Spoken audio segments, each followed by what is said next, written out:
Everyone, welcome back. So ఇప్పటి వరకు మనం జిఏ4 అంటే ఏంటి, జీటీఎం అంటే ఏంటి, ఆ ఇంటర్ఫేసెస్ ఎలా మనం కాన్ఫిగర్ చేసుకోవాలి, ఆ సెట్టింగ్స్ ఎలా చూసుకోవాలి, యూఐలో ఉన్నటువంటి ఆ రెండింటికి ఆప్షన్స్ ఏమున్నాయి, అవన్నీ మనం ఆల్రెడీ చెక్ చేసుకున్నాం. సో ఇప్పుడు బేసిక్గా మనం అర్థం చేసుకోవాల్సింది ఏంటంటే ఈ రెండు టూల్స్ ఏంటి, ఈ మనం చేయబోయే ఇంప్లిమెంటేషన్లో కానీ లేదా ఈ ట్యాగింగ్ ప్రాసెస్లో ఈ ఒక వెబ్సైట్ కానీ ఒక యాప్ని కానీ మనం ట్రాక్ చేసేటప్పుడు వీటి రూల్స్ ఏంటి, అంటే ఏది ఏ పని చేస్తుంది ఎగ్జాక్ట్గా, వాటి రూల్స్ ఏంది, వాటి డ్యూటీస్ ఏంది, అవి మనం తెలుసుకోవాలి ఫస్ట్. జిఏ4 అనేది ఏంటంటే అదొక రిపోర్టింగ్ టూల్. అంటే వన్స్ డేటా వచ్చిన తర్వాత అది అగ్రిగేటెడ్ డేటా లాగా మనకు చూపించి ఒక మంచి రిపోర్ట్స్ క్రియేట్ చేసి మనకి ఇస్తుంది అనమాట.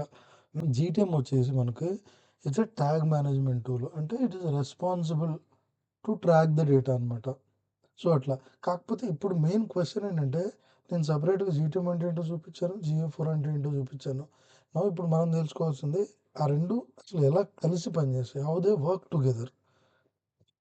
ఓకే. సో డిజిటల్ అనాలిటిక్స్లో ఒక డైనమిక్ డ్యూయో అనొచ్చు దీన్ని. అంటే GTM plus GA4 combination, Adobe data collection platform plus Adobe analytics. అంతే కదా. అడోబీలో డేటా కలెక్షన్ ప్లాట్ఫామ్ ఇంతకుముందు లాంచ్ అని పిలిచేది, అది ట్యాగింగ్కి ఉపయోగపడుతుంది. అలాగే మనకు వచ్చేసి ఇప్పుడు ఉన్న అడోబీ అనాలిటిక్స్ ప్లాట్ఫామ్, ఆ వర్క్ స్పేసెస్ అంతా కూడా అనాలిసిస్కి యూజ్ అవుతుంది, అంటే రిపోర్టింగ్ సెక్షన్ అనమాట. అలానే సో ఇట్స్ లైక్ ఇప్పుడు చాలా వరకు అనాలిటిక్స్ టూల్ ప్లస్ ఒక ట్యాగింగ్ టూల్, ఈ రెండు కలిపి డైనమిక్ డ్యూయో కింద డిజిటల్ అనాలిటిక్స్లో మనకు చాలా ఉన్నాయి. సో ఇట్లనే ఒక ట్యాగింగ్ టూల్ ప్లస్ ఒక రిపోర్టింగ్ టూల్ రెండు కలిసి ఒక డ్యూయో, అది డైనమిక్ డ్యూయో అనొచ్చు డిజిటల్ అనాలిటిక్స్లో. అలానే ఒక different different set of tools ఉన్నాయి. ఒక టూల్ ట్యాగ్ మేనేజర్ యూజ్ చేసుకుంటూ ఇంకొక అనాలిటిక్స్ వాడచ్చు. సో ఇట్స్ వల్ల ఏమొస్తుందంటే హార్డ్ కోడెడ్లోనేమో ఊరికే ట్యాగ్ వేయాలి, జీటీఎంలో అయితేనేమో జీటీఎం లైబ్రరీస్ ఇంప్లిమెంట్ చేసేసి మనం కావాల్సిన ప్రతి ఇంటరాక్షన్ కూడా మనం ట్రాక్ చేయొచ్చు. So it's like we're moving beyond basic page views. Page views మాత్రమే కాదు, దాని తర్వాత జరిగే యాక్షన్స్ వెబ్సైట్ మీద అన్నిటిని కూడా మనం తీసుకోవచ్చు. ఓకే. సో ఈ కాంబినేషన్ మనకు ఎలా యూజ్ అవుతుంది అనేది మనం ఇప్పుడు చూస్తూ ఉంటాము. అలాగే ఒక ఎగ్జాంపుల్ తీసుకున్నాము. ఇట్స్ లైక్ ఆ ఎగ్జాంపుల్ ఏంటి అనేది నెక్స్ట్ స్లైడ్స్లో మనం చూడొచ్చు. ఓకే. సో ఇక్కడ ఇంప్లిమెంటేషన్ అంటూ ఏం చేయట్లేదు, but it is very very important to understand how they work together. GA4 GTM కలిసి ఎలా పనిచేస్తాయో అర్థం చేసుకోవడం అనేది చాలా ఇంపార్టెంట్. సో ఇంప్లిమెంటేషన్ నెక్స్ట్ టాపిక్లో చెప్తాను. ప్రజెంట్ మాత్రం ఈ రెండు కలిసి ఎలా వర్క్ చేస్తాయి అనేది అర్థం చేసుకోవాల్సి ఉంటుంది. సో జిఏ4 అనేది ఏంటి, అదొక రిపోర్టింగ్ టూల్. అంటే ఒక డేటా జిఏ4కి ఒకసారి వచ్చిన తర్వాత దాన్ని ఏంటంటే అది ఒక పర్టికులర్ ప్రాసెస్ ప్రకారము, దానికి ఉన్న రూల్స్ ప్రకారము, ప్రాసెసింగ్ రూల్స్ ప్రకారము అది ఆర్గనైజ్ చేస్తుంది. అది వెబ్సైట్ నుంచి కానీ యాప్ నుంచి కానీ, ఇట్ డిపెండ్స్. ఓకే. సో జిఏ4 కంటే ముందు యూనివర్సల్ అనాలిటిక్స్ అని ఉండేది. ఇప్పుడు దాన్ని జిఏ3 అని కూడా పిలుస్తున్నారు. యూజువల్గా అక్కడ మనం చూసుకుంటే అక్కడ డిఫరెంట్ హిట్స్ ఉండేవి. పేజ్ వ్యూ హిట్ ఉండేది, దాని తర్వాత ట్రాన్సాక్షన్ హిట్ అని ఉండేది. So different type of hits different type of information తీసుకొని పోయాయి. కానీ జిఏ4 వచ్చిన తర్వాత అంతా మారిపోయింది. Everything is hit event now. అంతా ఈవెంట్ బేస్డ్ మోడల్కి వచ్చింది. ఇంతకుముందు పేజ్ వ్యూ ఉండేది, ఈవెంట్ ఉండేది, యూజర్ ఉండేది, దాని తర్వాత ట్రాన్సాక్షన్ ఉండేది. సో ఆ పర్టికులర్ హిట్ ఆ పర్టికులర్ ఇన్ఫర్మేషన్ తీసుకొని వచ్చేసి రిపోర్టింగ్ టూల్కి అది అసైన్ అయితే ఉండేది. కానీ జిఏ4 వచ్చిన తర్వాత ప్రతి డేటా వచ్చేసి ఇప్పుడు మనకు ఈవెంట్ హిట్లో మాత్రమే ఉంది. ఓకే. సో ఇప్పుడు జిఏ4 వచ్చాక అడిషనల్ బెనిఫిట్ ఏంటంటే ప్రెడిక్టివ్ మెట్రిక్స్. అంటే మనకి మన డేటా మన దగ్గర ఉంటుంది, but system will still calculate beyond what we have defined already.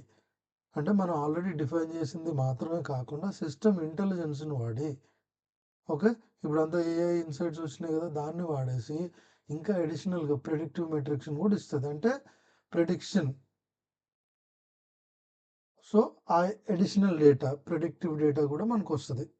So different kind of visualisations అనేవి ఉన్నాయి, ఎక్స్ప్లోరేషన్స్ ఉన్నాయి. ఒకసారి రిపోర్టింగ్ ఎక్స్ప్లోరేషన్స్ అంటే ఏంటి, అవన్నీ ఆల్రెడీ మీరు GA4 క్లాస్‌లో ఆల్రెడీ చూసారు.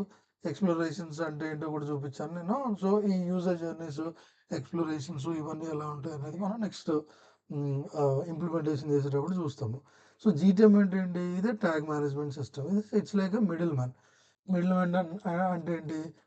ప్రొడక్ట్ ఏదైతే ఉందో దాని ట్యాగ్స్, దానికి సంబంధించిన కోడ్స్ అన్నీ జీటీఎంలో వేసుకొని, జీటీఎం వెబ్‌సైట్‌లో ఒకసారి వేసిన తర్వాత ఎప్పుడైతే ట్యాగ్ ఫైర్ అయితదో అప్పుడు ఆ పర్టిక్యులర్ ప్లాట్‌ఫార్మ్‌కి డేటా పంపిస్తది.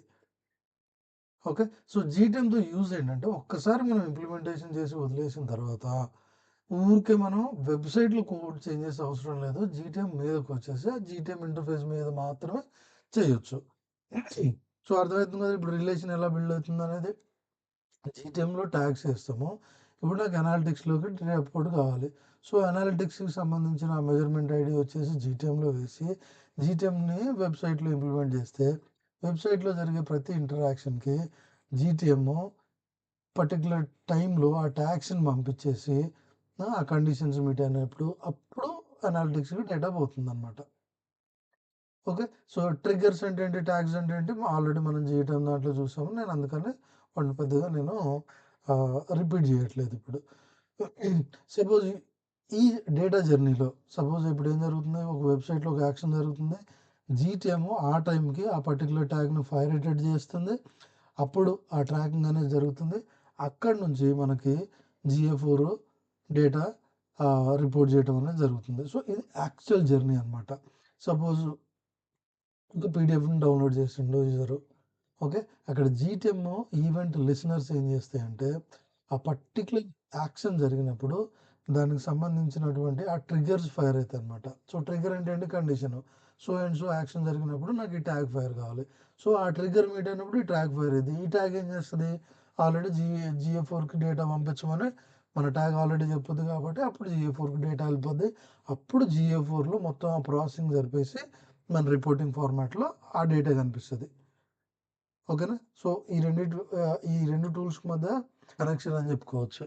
ఓకే. సో, ఆల్రెడీ ఈవెంట్స్ అనేది everything is in events now. నువ్వు ఏం ట్రాక్ చేయాలన్నా ఈవెంట్స్ అని ఫామ్‌లోనే ట్రాక్ చేసుకోవాలి మనం.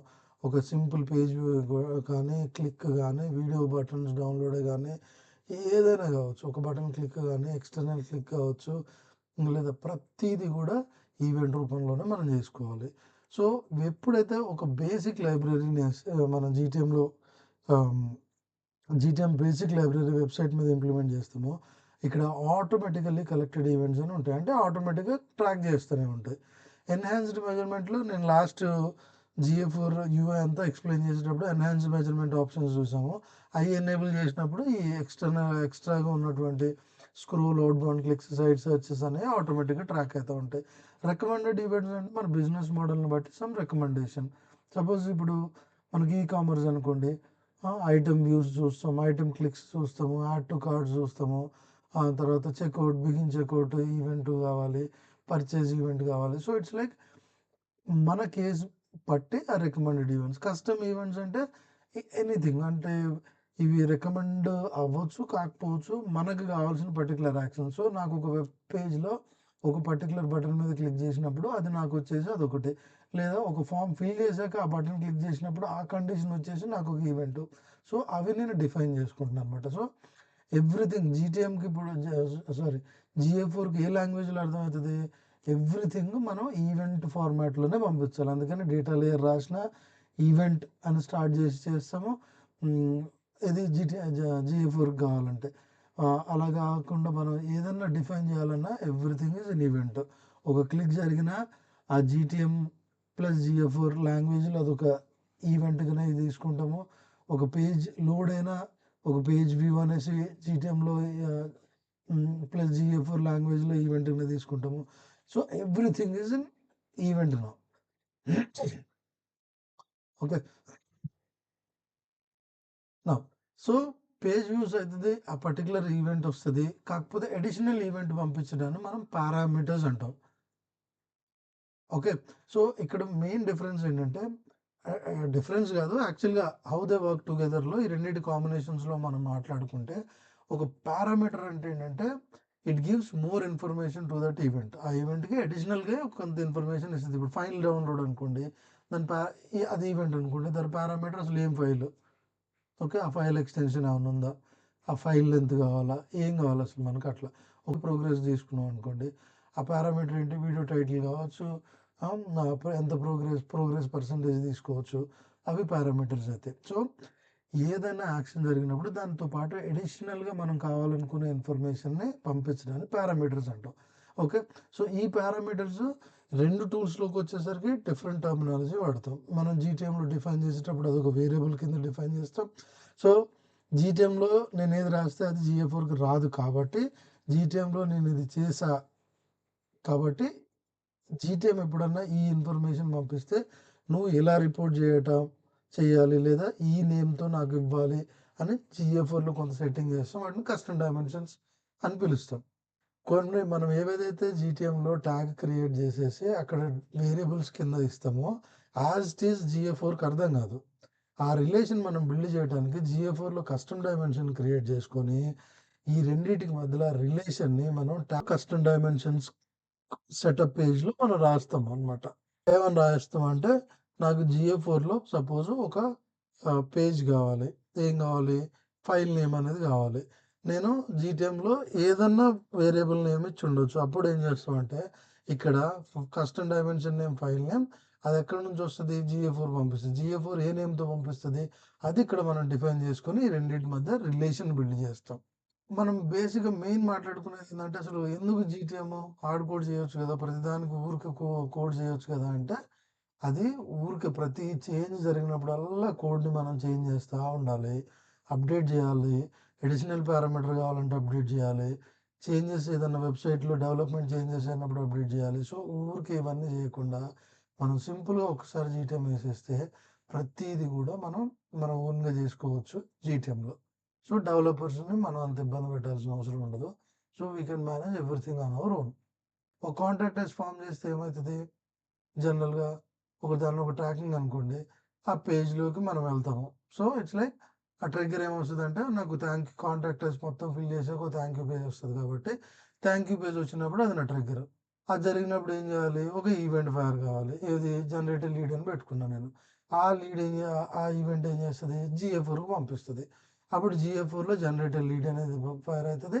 దాంతో పాటు పారామీటర్ రూపంలో అడిషనల్‌గా ఏ ఇన్ఫర్మేషన్ మనం పంపించినా, లైక్ పేజ్ నేమ్ వచ్చేసి థాంక్ యూ పేజ్, యూఆర్ఎల్ వచ్చేసి so and so dot com slash thank you dot HTML anything అలాంటివన్నీ వస్తా ఉంటాయన్నమాట. బేసిక్‌గా మనం ఇందులో మనం మెయిన్‌గా ఫోకస్ చేసింది లేదా చేయాల్సిందేంటంటే, జీఏ4 అనేది ఒక రిపోర్టింగ్ కోసం, డిఫరెంట్ డాష్‌బోర్డ్స్ క్రియేట్ చేసి అనాలిసిస్ కోసం. జీటీఎం అది కంప్లీట్‌లీ ట్యాగ్ మేనేజ్‌మెంట్ కోసం. ఆ 2 కలిసి నిజానికి మనకి మంచి ఒక రిపోర్టింగ్‌ని పంపిస్తాయి. లాస్ట్ పాయింట్ మనం నేర్చుకుందేంటంటే, ఈవెంట్స్, పారామీటర్స్. ఈవెంట్ ఏమో ఏం జరిగింది? పారామీటర్స్ ఏమో ఎలా జరిగిందని ఒక కంప్లీట్ స్టోరీని మనకి అవి ఇస్తాయన్నమాట. సో, ఈ జీఏ4 జీటీఎం సీరీస్‌లో ఇది మనకు వెరీ ఇంపార్టెంట్ టాపిక్. నెక్స్ట్ వచ్చేసి మనం ఇంప్లిమెంటేషన్‌లోకెళ్తాం. ఓకే. అవి నెక్స్ట్ క్లాసెస్‌లో చూద్దాం మనం.